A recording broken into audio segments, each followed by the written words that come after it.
आगो तातो भइरहेछ के आजको रेसिपी चाहिँ कुखुराको मासु सबै तयार छ है रेडी छ अब बनाउनु पर्यो है त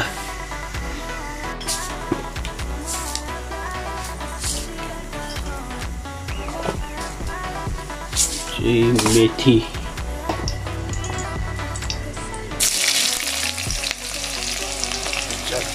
प्याज हाल्ने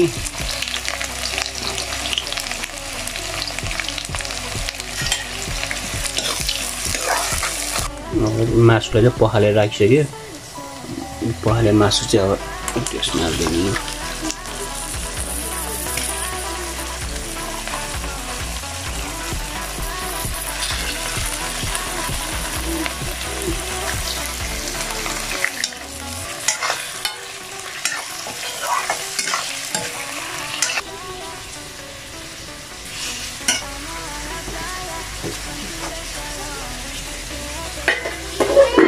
मासु भुटिसक्यो है त्यो रातो भइसक्यो अब यसलाई फेरि मसलासँग भुट्नु पर्छ हैन अब चाहिँ अदुवा यो मसलाहरु सबै रेडी छ है अब यसमा चाहिँ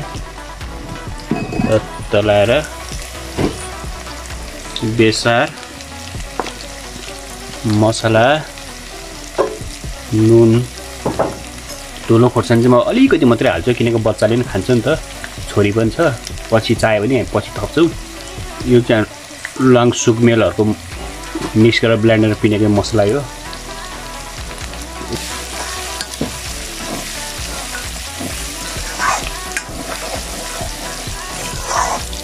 अब यसलाई एकछिन छोप्दिने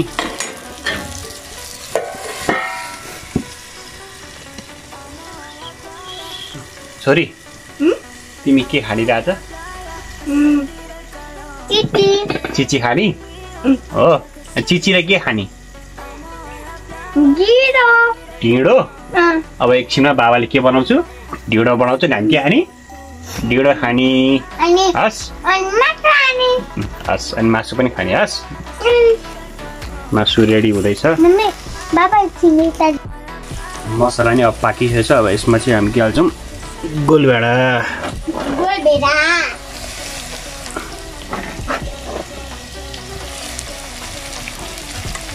गोलभेडालाई 20 ठाउँमा एकछिन पाक्ने गर्छौँ अब यसलाई छोप्दिने एकछिन गोलभेडा पनि पाकिसक्यो यसलाई चाहिँ आफै पाक्छ है मजाले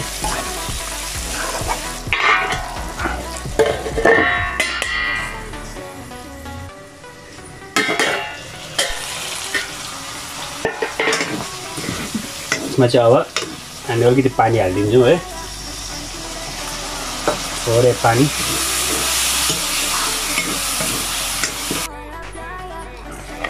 मैले चाहिँ यसमा पानी अझै एड गरिसकेँ है किनकि यो झोल जान्छ नि त ग्रेभी अब यति पानी हालेपछि पुग्छ यसलाई एकछिन पाक्न दिनु त्यसपछि निकालिदिनु यसलाई अब यसमा मिट मसला हालिदिउँ है त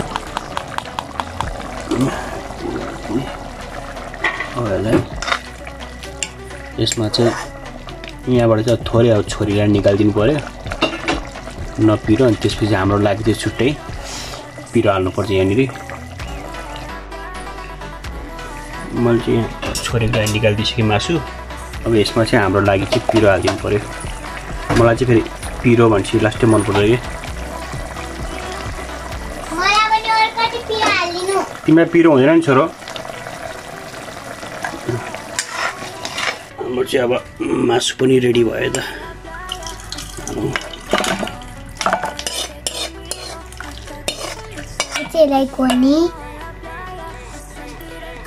आज चाहिँ भातको साटो हामीले चाहिँ ढिँडो पकाउन गइरहेको छौँ होइन हेरौँ है त ढिँडोको लागि मैले पानी बसालिसकेको छु यहाँ अब यो एकछिन पानी तातोस् त्यसपछि हामी सुरु गर्छौँ पिठो पनि रेडी भइसक्यो यो चाहिँ कोदोको पिठो हो गाउँबाट लिएर आएको अब पकाउनु पर्छ है त यसलाई पानी पनि तातिसक्यो अब यसमा अलिकति पिठो यति छर्किदिउँ अहिले। ढिँडो खाना चाहिँ एकदम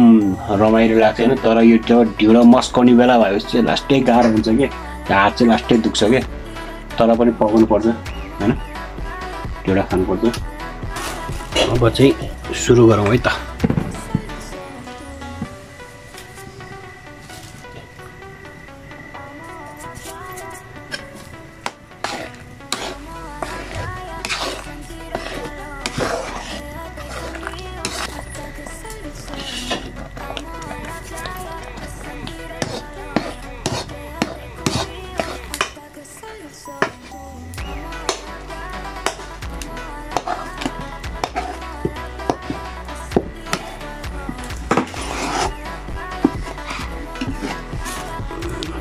छोप्दिएको छु, एकछिन पाक्नुपर्छ कि यो,